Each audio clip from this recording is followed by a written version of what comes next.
Jadi Menhan aja disegani Barat, apalagi jadi presiden. Sistem pertahanan Indonesia di tangan Prabowo. Atas nama tim Prabowo Gibran dan atas nama Koalisi Indonesia Maju, kita bersyukur atas hasil penghitungan cepat yang sudah ada.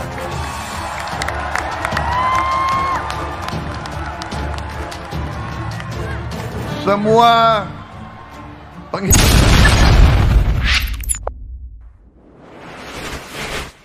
Sahabat Bagi Media, pasti sudah banyak yang tahu tentang Prabowo Subianto.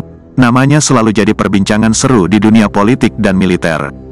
Enggak cuma jadi tokoh besar di dunia politik dan militer, tapi juga bisa dilihat bahwa beliau sudah melakukan banyak tugas penting di Indonesia, baik dalam urusan ekonomi maupun pembangunan negara kita.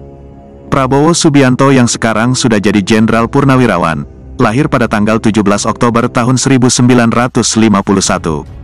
Dia anak sulung dari keluarga Jojo Hadikusung. Ayahnya Sumitro Jojo Hadikusumo berasal dari Kebumen, Jawa Tengah, dan dia adalah seorang ekonom serta politisi Partai Sosialis Indonesia. Ayah Prabowo baru saja selesai masa jabatannya sebagai Menteri Perindustrian di Kabinet Naziru pada April tahun 1952. Ibunya, Dora Marisigal, juga dikenal sebagai Dora Sumitro, adalah seorang wanita Kristen Protestan dari keturunan Minahasa. Ibunya berasal dari keluarga Menkom di Langgoan, Sulawesi Utara. Ketika rezim Soekarno runtuh dan Soeharto naik ke tampuk kekuasaan, keluarga Sumitro kembali ke Indonesia. Prabowo kemudian mendaftar di Akademi Militer di Magelang, Jawa Tengah. Prabowo Subianto adalah politisi, pengusaha, dan perwira tinggi militer Indonesia. Setelah lulus dari Akademi Militer di Magelang pada tahun 1976, Prabowo memulai karir militernya sebagai Letnan II dan bertugas di Kopasanda. Salah satu tugas pertamanya adalah sebagai komandan peleton di grup pertama Komando Pasukan Para, yang merupakan bagian dari pasukan operasi Nanggala di Timur Timur. Pada Mei tahun 1998, Prabowo meminta Panglima ABRI Wiranto untuk mengizinkannya memobilisasi pasukan cadangan dari luar Jakarta untuk meredam kerusuhan, meskipun permintaannya ditolak oleh Jenderal Wiranto. Prabowo diduga telah menerbangkan ratusan pasukan Kopassus yang terlatih di bawah pengawasannya dari Timur Timur ke Yogyakarta, dan kemudian ke Jakarta dengan kereta api pada tanggal 14 Mei.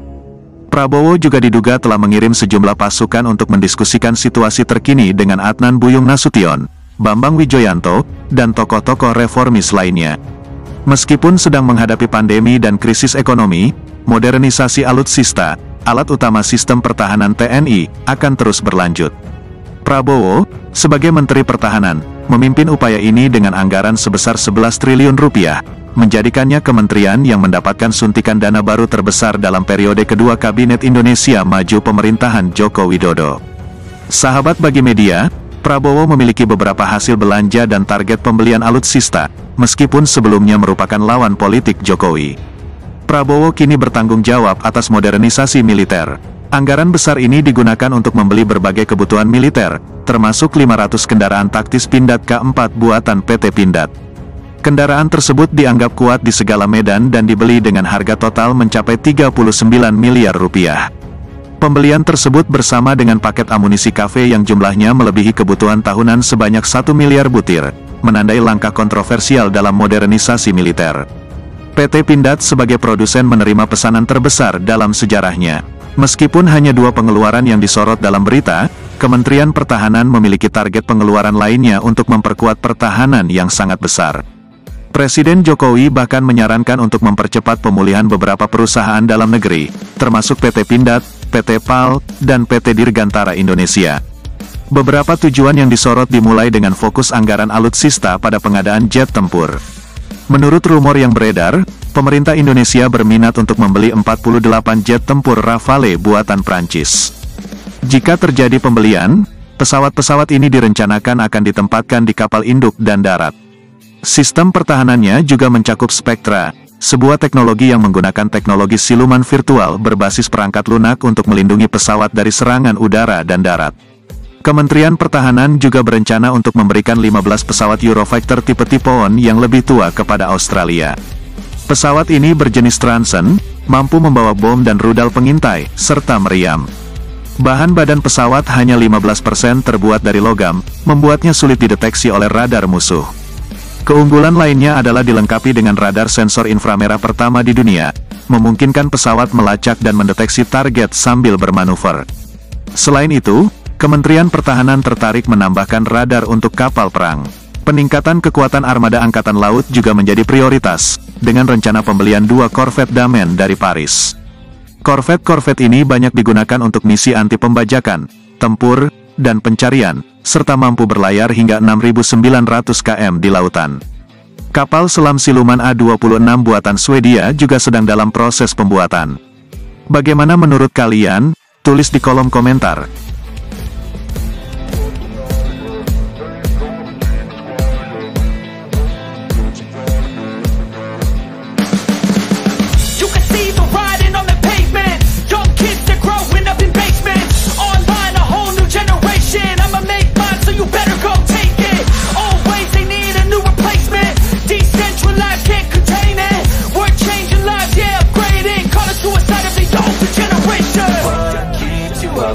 Yeah, make all the demons quiet. Yeah, we were built to thrive. Yeah, I think that we've all had enough. What keeps you up at night? Yeah, make all the demons quiet. Yeah, we were built to thrive. Yeah, I think that we've all had enough. Oh, yeah, I think that we've all had enough.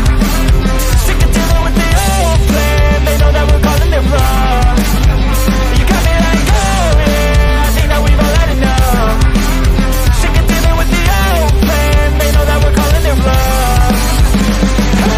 It's too late to try to go contain it. A generation fueled by creation. We live lives on a small screen nation. We control the airwaves, no negotiation.